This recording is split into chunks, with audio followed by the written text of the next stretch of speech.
Hello good morning everyone, स्वागत है एक और नए वीडियो में।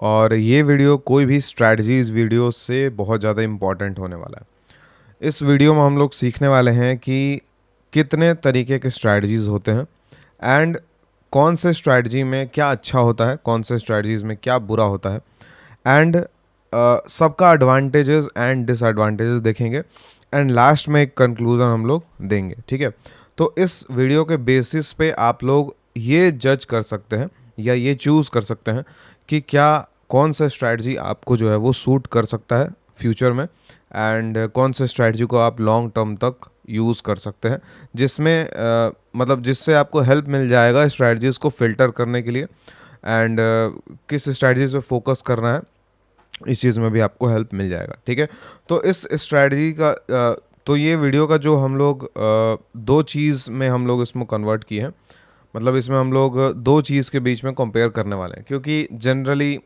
मैक्सिमम लोग इन्हीं दो चीज़ के बीच में जो है वो कंफ्यूज होते हैं या सोचते हैं कि कौन सा बेटर स्ट्रैटेजीज होता है। ठीक है, तो इस वीडियो में जो है वो पूरा आपका जो डाउट्स बोल सकते हैं या अगर आप एक्सपीरियंस भी हैं तो फिर भी आपको कुछ थोड़ा बहुत सीखने को मिल सकता है।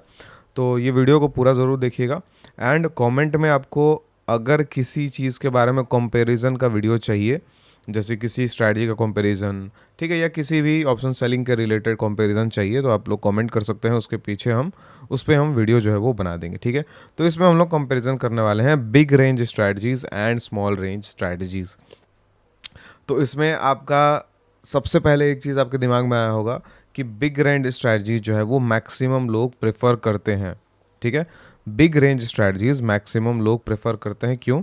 क्योंकि उसका रेंज बड़ा होता है, प्रॉफिट का चांसेस जो है वो बड़ा होता है। ठीक है, तो वो डेफिनेटली राइट है। ठीक है, लेकिन क्या profitability wise, risk wise big range strategies अच्छे हैं, स्मॉल रेंज स्ट्रैटेजीज खराब है? ये चीज़ हम लोग देखने वाले हैं। ठीक है, तो हम लोग 3-4 मैट्रिक्स में इसको हम जज करने वाले हैं। पहला मैट्रिक्स है रिटर्न्स, कि किस में ज़्यादा रिटर्न्स बन सकता है। ठीक है, दूसरा मैट्रिक्स है सेफ्टी एंड तीसरा मैट्रिक्स है कि दोनों में से स्ट्रैटेजीज में से कुछ ना कुछ ऐसी चीज़ें होती हैं जिनको करने से इस पर्टिकुलर स्ट्रैटेजीज को अच्छे तरीके से किया जा सकता है।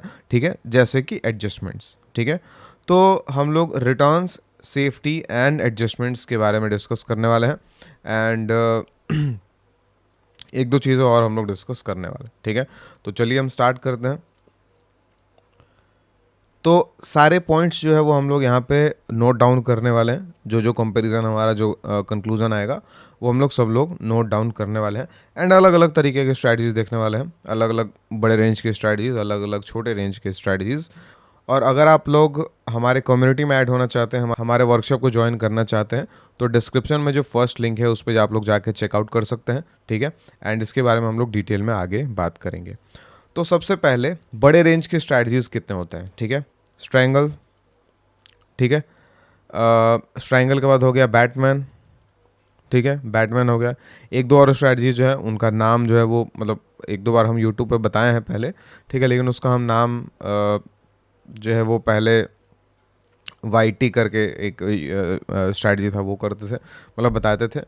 और भी बहुत तरीके के बड़े बड़े रेंज के स्ट्रैटेजीज हैं, लेकिन एक चीज़ में सब में कॉमन है, वो चीज़ जो है वो कॉमन हम लोग देखने वाले हैं। छोटे रेंज में क्या क्या स्ट्रैटेजीज हो गए? छोटे रेंज में स्ट्रैटेजीज होंगे जैसे अच्छा, बड़े रेंज में आयरन कॉन्डोर भी हो जाएगा। ठीक है, एंड छोटे रेंज में भी आयरन कॉन्डोर हो जाएगा। ठीक है, दूसरा छोटे रेंज में आयरन फ्लाई हो जाएगा। ठीक है, और क्या हो सकता है नॉन डायरेक्शनल में? नॉन डायरेक्शनल में और अलग अलग तरीके के छोटे रेंज के स्ट्रैटेजीज बन सकते हैं, वो भी हम लोग आपको डिस्कस करेंगे, बताएंगे। ठीक है, उसका नाम कुछ भी नहीं है लेकिन आपको बताएंगे। तो कंपेयर करते हैं। जो बेसिक कॉन्सेप्ट है सबका सेम रहेगा। जो कंपैरिजन रहेगा सबका सेम रहेगा। ठीक है, तो हम लोग बैटमैन से स्टार्ट करते हैं क्योंकि बैटमैन जो है वो सबका फेवरेट है। ठीक है, बैटमैन सबका फेवरेट जनरली होता है, तो हम लोग बैटमैन से स्टार्ट करते हैं। तो 20 मार्च का हम लोग यहाँ पे एक्सपायरी में आते हैं एंड यहाँ पे हम लोग बैटमैन बनाते हैं। ठीक है, अब इस बैटमैन स्ट्रैटेजी में मैक्सिमम लोग 90% लोग 90% ऑप्शन सेलर जो बिगनर आते हैं वो 100% स्ट्रैटेजीज पे जो है वो फोकस करते हैं due to its big range. ठीक है, अब इसमें हम लोग दो तीन चीज़ जो हम लोग देखने वाले थे, क्या क्या इसमें चीज़ें हैं। ठीक है, अब हम इसका एक सब्स्टिट्यूट जो है वो आपको बताते हैं छोटे रेंज में बैटमैन ही बनाएंगे, लेकिन उस बैटमैन को हम लोग हेज कर देंगे, ठीक है। मतलब प्रॉफिट कम होगा हमको, लेकिन लॉस भी कम होगा, हम लोग उसको हेज कर दिए, ठीक है। एंड इसमें जो रिस्क रिवॉर्ड है प्रॉफिट एंड लॉस का, वो हम लोग लगभग जो है वो लगभग सेम रखने का ट्राई करते हैं, ठीक है। एक सेकंड हम लोग यहाँ पे शिफ्टिंग करके एंड जो रिस्क रिवॉर्ड है उसको थोड़ा सा हम लोग सेम करने का ट्राई करते हैं। यहाँ से ये एक स्ट्राइक प्राइस ऊपर गया, ये नीचे गया, ठीक है। तो और एक स्ट्राइक प्राइस हमको ऊपर लेना पड़ेगा, ठीक है। तो ये हमारा एक सेम बैटमैन है, लेकिन इसमें बैटमैन क्या है, इसमें बैटमैन हेज्ड है। क्या है? हेज्ड। इसमें रेंज क्या है देखिए आप, इसमें रेंज क्या है 1.1% से 1.1%, ठीक है। 1.1% का हमको रेंज मिला है, ठीक है। जो नॉर्मल वाला बैटमैन था उसमें क्या रेंज है, उसमें रेंज है 1.7%, 1.8%। रेंज का डिफरेंस है 0.6%। 0.6% इज 50%, ठीक है। मतलब 1.8 से 1.1 हो गया, तो मतलब अगर उसके कंपैरिजन में बात करें 1.8 से 1.1 हो गया तो ऑलमोस्ट 0.6 के आसपास कम हुआ है, ठीक है। एंड 0.6 का अगर आप बात करें तो 33% के आसपास जो है वो रेंज जो है वो डिक्रीज हो गया, ठीक है। एंड इसके कंपैरिजन में बात करें तो 1.1 से 1.8 हुआ है तो वो 50% का इंक्रीज हुआ है, ठीक है। तो रेंज में अच्छा खासा डिफरेंस है, ठीक है। लेकिन प्रॉफिटेबिलिटी वाइज भी हम लोग, प्रॉफिटेबिलिटी वाइज सेफ्टी वाइज भी हम लोग डिस्कस कर लेते हैं, ठीक है। अब सबसे इंपॉर्टेंट चीज़, जो प्रॉफिट होता है ऑप्शन सेलिंग में वो किस पे डिपेंड करता है, ठीक है। आई गेस सबको पता होगा, ये जो ब्लू लाइन है, इस ब्लू लाइन पे हमारा प्रॉफिट जो है वो डिपेंड करता है, ठीक है। अगर आपका प्राइस इंस्टेंटली यहाँ से यहाँ चला गया, ठीक है, विद इन सेकेंड्स अगर यहाँ से यहाँ चला गया एंड आपका डीके नहीं आया, तो यहाँ पे आपका लॉस जो है वो, यहाँ पे जितना ब्लू लाइन लॉस दिखा रहा है उतना ब्लू लाइन में हमको, सॉरी, उतना लॉस हमको हो सकता है, ठीक है। तो ब्रेक इवन पे आते आते यहाँ पे हमारा 2.7% का लॉस हो सकता है। एंड सडन 1.7% का मूवमेंट कम होता है, लेकिन अगर हुआ तो आपको 2.7% का लॉस हो सकता है, ठीक है। एंड जो भी बिगनर इस स्ट्रैटेजीज को करते हैं वो जनरली कुछ महीने प्रॉफिट्स बनाते हैं या कुछ हफ्ते प्रॉफिट्स बनाते हैं। एंड जब भी ऐसा कोई वीक आता है जिसमें सडन मूवमेंट आता है उसमें बड़ा लॉस लेके निकल जाते हैं, क्योंकि ये अंडरस्टैंडिंग जो है उनमें नहीं होता है, ठीक है। तो ये अंडरस्टैंडिंग बहुत इंपॉर्टेंट है कि जो ब्लू लाइन है वो हम लोग को प्रॉफिट बना के देता है, ठीक है। एंड सबसे इंपॉर्टेंट चीज़, अगर हम अपने ब्लू लाइन को मैनेज कर लें, ठीक है, अगर अपने ब्लू लाइन को मैनेज कर लें, हम लोग ऑलमोस्ट हर मंथ में या हर वीक में ग्रीन में एग्जिट कर सकते हैं, ठीक है। ध्यान समझिएगा, अगर अपने ब्लू लाइन को हम लोग मैनेज कर दें with the help of adjustments and with the help of rules, तो हम लोग हर मंथ में ग्रीन में एग्जिट कर सकते हैं या वीकली में हम लोग एग्जिट कर सकते हैं। परसेंटेज का बात नहीं कर रहे हैं, ठीक है। परसेंटेज का फिर एक्सपीरियंस के हिसाब से ऊपर नीचे होगा, हम लोग ग्रीन का बात कर रहे हैं कि ग्रीन में हम लोग एग्जिट कर सकते हैं वीकली एंड मंथली, ठीक है। तो सबसे इंपॉर्टेंट चीज़ हमको समझ में आ गया कि ब्लू लाइन जो है वो सबसे इंपॉर्टेंट चीज़ है।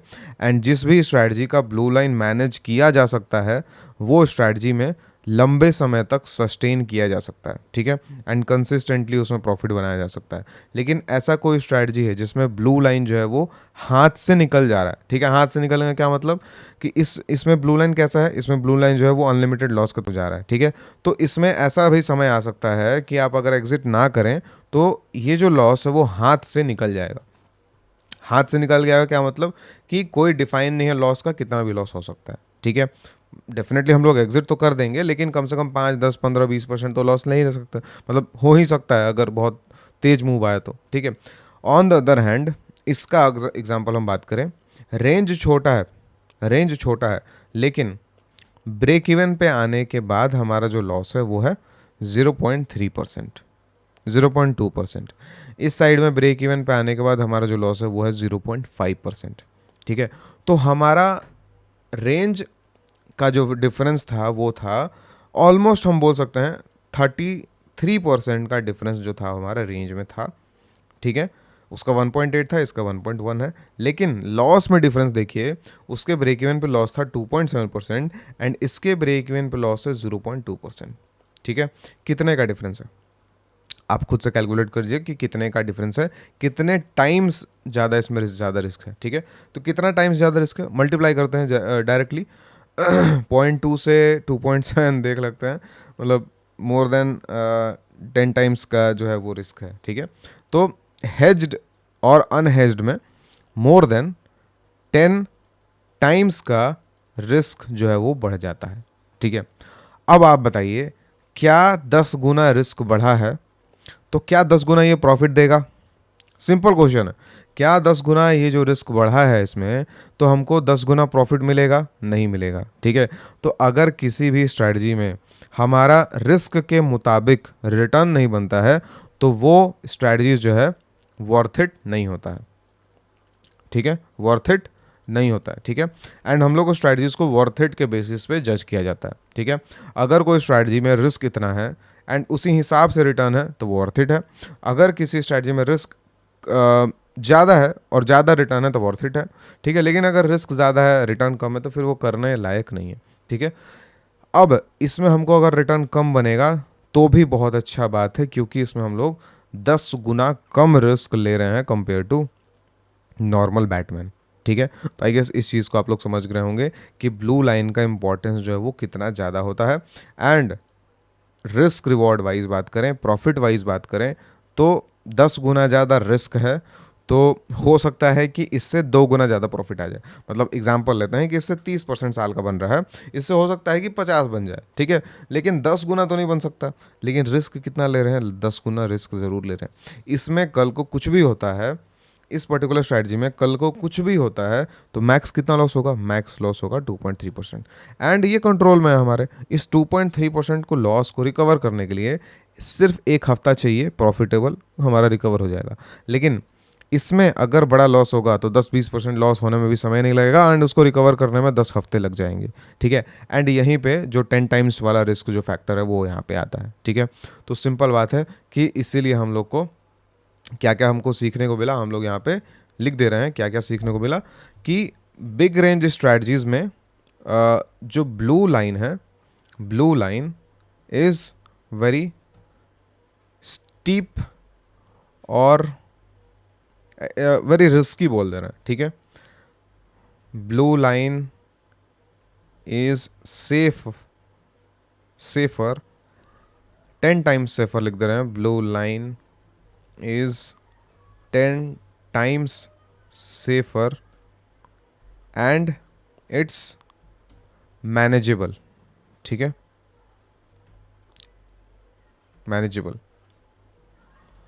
ठीक है, तो हमारा जो रिस्क है इसमें 10 गुना कम है एंड ये मैनेजेबल भी है। ठीक है, तो ये सबसे इंपॉर्टेंट जो है वो फैक्टर है। ठीक है, सबसे इंपॉर्टेंट फैक्टर है, ध्यान दीजिएगा। ठीक है, चलिए अब नेक्स्ट पॉइंट क्या था? नेक्स्ट पॉइंट था हमारा कि जो रिस्क है, रिस्क इज हाई और 10 times more than smaller range strategies. Okay, and risk is 10 times lower than big range strategies. ठीक है, बिग से आप लोग समझिएगा। Then profits can be half of big range strategies. ठीक है, कुछ स्पेलिंग मिस्टेक्स हुआ तो माफ़ कीजिएगा। ठीक है, लेकिन ध्यान नहीं दे रहा हूँ। ठीक है, चलिए, तो मतलब कॉन्सेप्ट समझिएगा। ठीक है, और profits can B double of small range strategies. ठीक है, तो इतना हम लोग समझ में आया। तो अब ये जो चीज़ है, ये जो फैक्टर्स हैं वो स्ट्रैंगल पे भी चलेगा, वो बैटमैन पे भी चलेगा। जितने भी बड़े स्ट्रैटेजीज हैं, जितने भी बिग रेंज वाले स्ट्रैटेजीज हैं जो हेज्ड नहीं है, ठीक है, उन पे ये लागू होगा। ठीक है, उन पे ये सेम चीज़ लागू होगा यहाँ पे। एंड जितने भी स्मॉल रेंज स्ट्रैटेजीज हैं जैसे ये, ठीक है, अब एक और कंपैरिजन कर ले रहे हैं एरन कॉन्डोर का। एरन कॉन्डोर हम लोग बनाते हैं एक आयरन कॉन्डोर ये हो गया, ठीक है। लोग जो है वो आयरन कॉन्डोर बनाते हैं जिसमें जो बाइंग लेग जो है वो काफ़ी दूर रखते हैं, ठीक है। बाइंग लेग दूर रखते हैं, बोलते हैं कि जो रेंज जो है ना वो बड़ा चाहिए हमको, ठीक है। एंड रेंज बड़ा करने के चक्कर में जो बाइंग लेग है उसको दूर रखते हैं, ठीक है। एंड कुछ लोग जो है वो बाइंग लेग को थोड़ा पास रखते हैं, ठीक है। तो ये बाइंग लोग जो है वो हम लोग दूर कर दिए, रेंज डेफिनेटली बड़ा हो गया। लेकिन साथ में हम लोग यहाँ पे एक और आयरन कॉन्डर बनाते हैं। इस आयरन कॉन्डर में हम लोग रेंज जो है वो छोटा ही रखेंगे, ठीक है। रेंज जो है वो हम लोग छोटा ही रखेंगे, लेकिन देखेंगे, कंपेयर करेंगे, ठीक है। क्या मिसमैच हुआ? 100, इसको 150 पे एंड इसको भी 150, ये है 350 एंड ये है 300, इसको भी 350 कर देते हैं, ठीक है। तो छोटा रेंज का आयरन कॉन्डोर है, ठीक है। रिस्क रिवॉर्ड जो है वो 1:1.5 से ज़्यादा है, सॉरी, रिस्क रिवॉर्ड 1:1.2 समथिंग है, ठीक है। एंड इसमें जो है, इसमें क्या है, इसमें रिस्क रिवॉर्ड कुछ है ही नहीं, तो मैक्सिमम लोग इसके पीछे जाएंगे। इसमें रेंज कितना है 1.3%, इसमें रेंज कितना है 1%, 0.3% का रेंज ज़्यादा मिल गया आपको, कोई दिक्कत नहीं है। रिस्क इसमें आप कितना ले रहे हैं वो देख लीजिए। इसके ब्रेक इवन पे लॉस है 2% का एंड इस साइड है 4% का। इसके ब्रेक इवन पे लॉस है 0.4% का एंड इस साइड है 1.2% का। तो ऑलमोस्ट 2 या 3 टाइम्स ज़्यादा इसमें रिस्क है। इस साइड तो बहुत ज़्यादा रिस्क है, इस साइड जो है वो 4 गुना ज़्यादा रिस्क है, ठीक है। तो हम लोग कंसिडर कर रहे हैं कि 4 गुना ज़्यादा रिस्क है, तो क्या 4 गुना रिटर्न इसमें बनेगा? डेफिनेटली नहीं बनेगा, ठीक है। इस स्ट्रैटेजी को अगर हम ढंग से करें तो ऑलमोस्ट इसके जितना रिटर्न बना सकते हैं, ठीक है। लेकिन मतलब पॉसिबल, देखिए पॉसिबिलिटी का समझिए कि यहाँ पे हमारा जो हाफ रिटर्न हम बात किए हैं, इस हाफ रिटर्न को एडजस्टमेंट के मदद से with the help of good rule based adjustments, with the help of good rule based adjustment, we can outperform also, we can outperform the uh, we can outperform big range strategies return, ठीक है। And ये all मतलब always जो है वो out perform कर जाते हैं अगर हमारा एडजस्टमेंट जो है वो बहुत अच्छा है तो, ठीक है। क्यों? क्योंकि बड़ा लॉस नहीं होगा हमको, ठीक है। एंड बड़े रेंज में एक बार बड़ा लॉस हो गया, हमारा पूरा साल का जो रिटर्न है वो खराब हो गया, सिंपल बात है।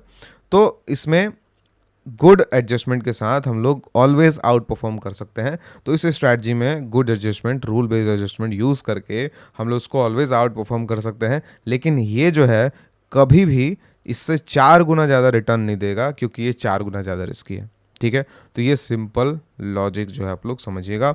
एंड इसी रीज़न से हम ऑलवेज स्ट्रैटेजीज में डिस्कस करते हैं कि हेज स्ट्रैटेजीज होना इंपॉर्टेंट है।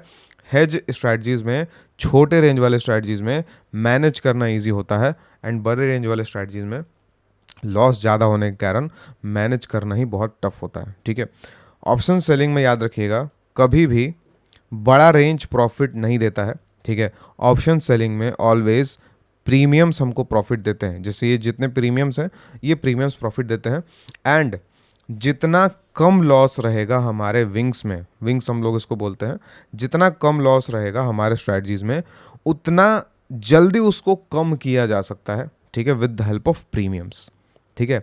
एंड जितना ज़्यादा लॉस रहेगा आपके विंग्स में, कितना भी प्रीमियम का आप सेल करें अपोजिट साइड से, आप लोग कभी भी उसका रिस्क जो है वो कम नहीं कर पाएंगे, लॉस कम नहीं कर पाएंगे। तो ये सिंपल से लॉजिक से हमको समझ में आ गया कि जितना कम इधर लॉस रहेगा उतना जल्दी हम लोग मैनेज कर पाएंगे, एंड जितना जल्दी मैनेज कर पाएंगे उतना जल्दी हम लोग प्रॉफिट में आ जाएंगे। सिंपल सा लॉजिक है, ठीक है। तो ये कुछ चीज़ें जो है वो हम लोग डिस्कस कर लिए, ठीक है। अब बिग रेंज स्ट्रैटेजीज में भी एडजस्टमेंट्स यूज़ किया जा सकता है, ठीक है। ऐसा तो नहीं है कि बिग रेंज स्ट्रैटेजी में एडजस्टमेंट नहीं किया जा सकता, ठीक है। लेकिन बिग रेंज स्ट्रैटेजी में बहुत तरीके के एडजस्टमेंट्स यूज़ करते हैं ताकि हमको सेफ्टी मिले, ठीक है। तो with the help of adjustments we can also make this safer, ठीक है। ऐसा नहीं है हम ऐसा एकदम होता है ना कि एकदम खिलाफ नहीं है बिग रेंज स्ट्रैटेजीज से, ठीक है। लेकिन हमको सेंसिबल तरीके से कंपेयर करना होता है, ठीक है। तो जो जो खराबी था उस वो तो हम बता दिए कि इसमें ये खराबी है और स्मॉल में ये अच्छा बात है, लेकिन एडजस्टमेंट की मदद से इसको भी हम लोग सेफर बना सकते हैं, एंड एडजस्टमेंट की मदद से इसको भी हम लोग इससे बिग रेंज से ज़्यादा रिटर्न कमा सकते हैं। ठीक है, सिंपल बात है। लेकिन जो बिग रेंज का एडजस्टमेंट है वो टफ होगा, ठीक है, एंड हेक्टिक होगा। हेक्टिक मतलब कि आप अगर गलती से एडजस्टमेंट का टाइम आपका इधर उधर हो गया, मतलब आपको अभी एडजस्टमेंट करना है, आप 10 मिनट लेट हो गए तो वो टफ हो जाएगा, वो आपका रिटर्न जो है वो कम कर देगा। ठीक है, तो but the adjustments will be, can भी नहीं, will be very hectic and you can say it will need continuous tracking. ठीक है, कंटिन्यूस ट्रैकिंग इसमें चाहिए। ठीक है, लेकिन स्मॉल रेंज स्ट्रैटेजीज में कंटिन्यूस ट्रैकिंग हमको नहीं चाहिए, हम लोग थोड़ा उधर उधर मैनेज कर सकते हैं। ठीक है, क्योंकि इसमें लॉस फिक्स्ड है। ठीक है, अब स्मॉल रेंज स्ट्रैटेजीज में रूल बेस्ड बना दिए, एडजस्टमेंट कर दिए, बहुत अच्छा बात है। ठीक है, अब इसमें एडजस्टमेंट्स जो है वो रोल प्ले करते हैं। स्मॉल रेंज स्ट्रैटेजीज का एडजस्टमेंट्स बहुत तरीके के बनाए जा सकते हैं, एंड बहुत तरीके के स्मॉल रेंज वाले स्ट्रैटेजीज के एडजस्टमेंट सक्सेसफुल होते हैं। बिग रेंज स्ट्रैटेजीज का एडजस्टमेंट जनरली सक्सेसफुल नहीं होते हैं, बहुत लिमिटेड एडजस्टमेंट जो है वो सक्सेसफुल होते हैं। ठीक है, क्यों? क्योंकि ध्यान समझिएगा, बिग रेंज स्ट्रैटेजीज में आपका एडजस्टमेंट तभी सक्सेसफुल होगा जब आपके एडजस्टमेंट्स में विक्स को फैक्टर किया गया होगा। मतलब ऐसा एडजस्टमेंट जिसमें विक्स के चेंज होने से कोई प्रॉब्लम नहीं आ रहा, ऐसा एडजस्टमेंट जिसमें गैप से कोई प्रॉब्लम नहीं आ रहा है, ऐसा एडजस्टमेंट जिसमें ट्रेंडिंग मूव से कोई प्रॉब्लम नहीं आ रहा है, देन आप बिग रेंज स्ट्रैटेजीज में प्रॉफिटेबल हो पाएंगे, लॉन्ग टर्म तक सस्टेन कर पाएंगे। एंड इस तरीके का एडजस्टमेंट्स बताना समझाना, ठीक है, बहुत कम लोग कर पाते हैं। ठीक है, चलिए, एंड इसमें भी जो गुड रूल बेस्ड एडजस्टमेंट जो है वो भी बहुत कम लोग कर पाते हैं। ठीक है, तो आई गेस आप लोग जो कंपैरिजन वो आप लोग समझ गए। तो आप लोगों पे क्या क्या ध्यान देना है, ज़्यादा कोशिश करना है कि हम अगर कम टाइम देते हैं मार्केट को तो always this kind of strategies को प्रेफर करना है, एडजस्टमेंट्स सीखना है, एडजस्टमेंट्स बनाने का सीखना है। ठीक है, एंड जो जो चीज़ हम लोग डिस्कस किए हैं कि गुड एडजस्टमेंट स्मॉल रेंज के लिए and wicks gap trending adjustments big range के लिए, ये हम लोग सबको जो है वो डिटेल में यूट्यूब पे भी हम अच्छे खासे कंटेंट्स डाले हैं इसके बेसिस पे, एंड सिस्टमेटिक तरीके से हम वर्कशॉप में भी बताते हैं। ठीक है, तो अगर आप चाहते हैं कि इनरोल करके एंड सीखें पर्सनली एंड कम्युनिटी में ऐड हो तो आप लोग वर्कशॉप ज्वाइन कर सकते हैं। अगर आप चाहते हैं कि यूट्यूब से सीखें तो यूट्यूब पे भी हम इससे रिलेटेड बहुत तरीके के स्ट्रैटेजी जो हम डिस्कस किए हैं, बहुत तरीके के एडजस्टमेंट्स डिस्कस किए हैं, प्लेलिस्ट बनाया है, वो आप लोग जाके चेकआउट कर सकते हैं। ठीक है, अब वर्कशॉप में हम लोग 10 से 12 स्ट्रैटेजीज पढ़ते हैं। 10 से 12 स्ट्रैटेजीज में हम लोग एक स्मॉल रेंज का, जैसे हम लोग डिस्कस किए, आयरन फ्लाई पढ़ते हैं। आयरन फ्लाई हमारा सबसे फेवरेट है। ठीक है, इसको हम लोग सेंसेक्स में भी करने वाले हैं, अभी तक हम लोग निफ्टी में कर रहे हैं और पहले बैंक निफ्टी में करते थे। ठीक है, इसका वही ईलाइट एडजस्टमेंट्स जिसमें हम लोग कोई भी कंडीशन में मैनेज करने का हम लोग ट्राई करते हैं वीकलीज में। ठीक है, उसके बाद हम लोग 3 डायरेक्शनल स्ट्रैटेजीज पढ़ते हैं वर्किंग पीपल के लिए। उसके बाद हम लोग मंथली स्ट्रैटेजीज पढ़ते हैं बैंक निफ्टी का, निफ्टी का। ठीक है, और एक दो हम लोग एडिशनल स्ट्रैटेजीज पढ़ते हैं, प्लस वर्किंग पीपल के कुछ स्ट्रैटेजीज पढ़ते हैं। ठीक है, एंड लास्ट में हम लोग लीप्स भी पढ़ते हैं। ठीक है, एंड एक डायरेक्शनल एक्सपायरी भी हम लोग थोड़ा, ये काफ़ी इंटरेस्टिंग है। ठीक है, तो ये हम लोग थोड़ा एक्सप्लोर कर रहे हैं। तो बेसिकली 10 से 12 स्ट्रैटेजीज है, आपको इसमें से सिर्फ एक या दो स्ट्रैटेजीज ही मास्टर करना है। ठीक है, एंड लाइफ टाइम तक इस पर वर्क करना है, लाइफ टाइम तक कंसिस्टेंसी इस पर गेन करना है। इसमें ऑलमोस्ट सारे स्ट्रैटेजीज पोजिशनल हैं। ठीक है, क्योंकि पोजिशनल स्ट्रैटेजीज को लॉन्ग टर्म तक करना बहुत ईजी होता है, इंट्राडे स्ट्रैटेजीज जो है वो लॉन्ग टर्म नहीं कर सकते हम लोग। ठीक है, सिर्फ यही एक इंट्राडे स्ट्रैटेजी मेरे हिसाब से लॉन्ग टर्म तक किया जा सकता है, इसलिए हम लोग इसको डिस्कस करते हैं। एंड ये भी डायरेक्शनल है। ठीक है, नॉन डायरेक्शनल अभी आजकल इंट्राडे में करना काफ़ी टफ हो गया है। ठीक है, तो ये हमारा मोटिव है, 1 से 2 स्ट्रैटेजीज को सिर्फ मास्टर करना है, ठीक है। एंड जब आप इनरोल करेंगे तो आपको पहले वीडियोस मिलेंगे कॉन्सेप्ट्स और स्ट्रैटेजीज के लिए, आपको उसको कंप्लीट करना है। डाउट्स जो है आपको डाउट्स को नोट डाउन करना है, एंड हमारे डाउट क्लासेस होते हैं उसमें आपको डाउट्स क्लियर करना है एंड देन लाइव करना है, एंड कंसिस्टेंसी जो है वो हासिल करना है। मिनिमम 3 मंथ आपको लग जाएंगे बिल्कुल, क्योंकि पहले आप 1 महीने में वीडियो देखेंगे, बैक टेस्ट करेंगे, डाउट्स पूछेंगे, फिर लाइव में गलतियां करेंगे, देन आपको कंसिस्टेंसी हासिल होगा, ठीक है। तो बहुत लंबा, मतलब जो भी लोग सीरियस होंगे वही ज्वाइन कीजिएगा, क्योंकि बहुत एक डिटेल प्रोसेस हम बोलते हैं फॉलो करने के लिए, एंड उस प्रोसेस को 100% आपको फॉलो करना ही पड़ेगा अगर आप, पहला चीज़, कंसिस्टेंसी गेन करना चाहते हैं, दूसरा चीज़ लॉन्ग टर्म तक स्ट्रैटेजीज चेंज करना नहीं चाहते, एंड तीसरा चीज़ कि आप लोग रिटर्न वाइज भी डिसेंट करना चाहते हैं। तो ठीक है, अगर कोई पर्सन जो है वो ज्वाइन करता है एंड प्रोसेस फॉलो नहीं करता है, ठीक है, तो वो जब भी प्रोसेस फॉलो करेगा तभी वो सही कर पाएगा, ठीक है, ऑप्शन सेलिंग में। नहीं अगर करता है प्रोसेस फॉलो तो वो 1 साल में भी नहीं कर पाएगा, 2 साल में भी कर नहीं पाएगा, ठीक है। जैसे कुछ लोग हैं जो प्रोसेस जैसे काफ़ी एक्सपीरियंस है तो वो 1-2 महीने में भी कर लेते हैं, तो वो 1-2 महीने में भी सही करने लगता है। एंड कुछ लोग हैं जो थोड़ा होता है कि इधर उधर माइंड उधर उनका ज़्यादा इधर उधर होता है, तो वो 1 साल से भी प्रोसेस कंप्लीट नहीं किए हैं, तो वो 1 साल से भी अभी वही हैं, ठीक है। लेकिन जब भी उनको एहसास होता है, ठीक है, तो वो उसी समय से स्टार्ट करते हैं एंड देन वो सेम प्रोसेस फॉलो करके एंड आगे बढ़ जाते हैं, ठीक है। ताकि ये चीज़ आपको समझ में आ गया होगा। 14th तक, मतलब होली तक, 14-15 तक जो है वो कूपन वैलिड रहेगा होली का, आप लोग यूज़ कर सकते हैं। एंड अगर आप सीरियस ऑप्शन सेली को लेके तब इनरोल कर लीजिएगा। तो इसमें आई गेस ऑलमोस्ट सबको समझ में आ गया होगा, ठीक है। निफ्टी आयरन फ्लाई में भी सेम चीज़ है, जैसे हम अभी कॉन्डोर का बात किए हैं, कॉन्डोर की जगह पे हम अगर स्ट्रैडल का बात करें, ठीक है, हम लोग एक स्ट्रैडल कर रहे हैं नेकेड, एंड हम लोग एक आयरन फ्लाई कर रहे हैं, ठीक है, तो बहुत ज़्यादा डिफरेंस है। सारे पॉइंट जो है वो सेम ही रहेगा, ठीक है। ब्लू लाइन रिस्की होता है बड़े रेंज वाले स्ट्रैटेजीज में, एंड इसमें ब्लू लाइन बहुत सेफ होता है, एंड ब्लू लाइन सेफ होने के कारण वो मैनेजेबल होते हैं, इसमें मैनेजेबल नहीं होते हैं। रिस्क ऑलमोस्ट 10 टाइम्स ज़्यादा होता है, लेकिन रिटर्न 10 टाइम्स नहीं होता है। प्रॉफिट हाफ इसका हो सकता है, ठीक है, लेकिन एडजस्टमेंट की मदद से हम लोग उसको प्रॉफिट वाइज भी बीट कर सकते हैं, एंड इसमें भी बड़े रेंज में स्ट्रैटेजीज में भी एडजस्टमेंट की मदद से हम लोग डिसेंट कर सकते हैं, सेफली इसमें ट्रेड कर सकते हैं। लेकिन बड़े रेंज के स्ट्रैटेजीज का एडजस्टमेंट्स काफ़ी टफ होता है, काफ़ी हेक्टिक होता है, इसमें 3 चीज़ों का ध्यान देना पड़ता है, विक्स, गैप्स एंड ट्रेंडिंग, ठीक है। तो काफ़ी टफ होता है, ये थोड़ा सा ईजी होता है, एंड इसीलिए ये चीज़ जो है कंपेरिजन में कर दी है, ठीक है। अब आप खुद से सोचिए कि अगर कोई पर्सन बिगनर है एंड वो बड़े रेंज के स्ट्रैटेजीज पे जा रहा है, तो आप सोच सकते हैं कि जो सबसे टफ काम है वो करने का पहले वो ट्राई कर रहा है, ठीक है। तो सिंपल बात है कि इसमें थोड़ा सक्सेस पाने में टाइम लगेगा, या चांसेस जो है कम होगा सक्सेस का, ठीक है। तो इसीलिए हम लोग को पहले स्मॉल रेंज वाले स्ट्रैटेजीज पे देखना चाहिए, थोड़ा बहुत डायरेक्शनल सीखना चाहिए, ठीक है, एंड उसके बाद बिग रेंज पे जाना चाहिए। एंड अगर आप, हम आपको बताते हैं, अगर आप इसमें मास्टर हो जाते हैं तो आप बिग रेंज पे नहीं जाएंगे, ठीक है।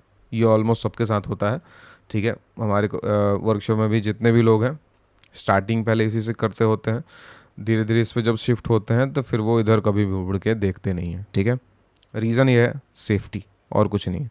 सेफ्टी के साथ अगर हमको सेम रिटर्न बन रहा है तो हमको ज़रूरत नहीं है ज़्यादा रिस्क लेने का, सिंपल बात है, ठीक है। तो आई गेस इस वीडियो से आपको कुछ सीखने को मिला होगा, एंड मिलते हैं हम लोग नेक्स्ट वीडियो में। Thank you so much.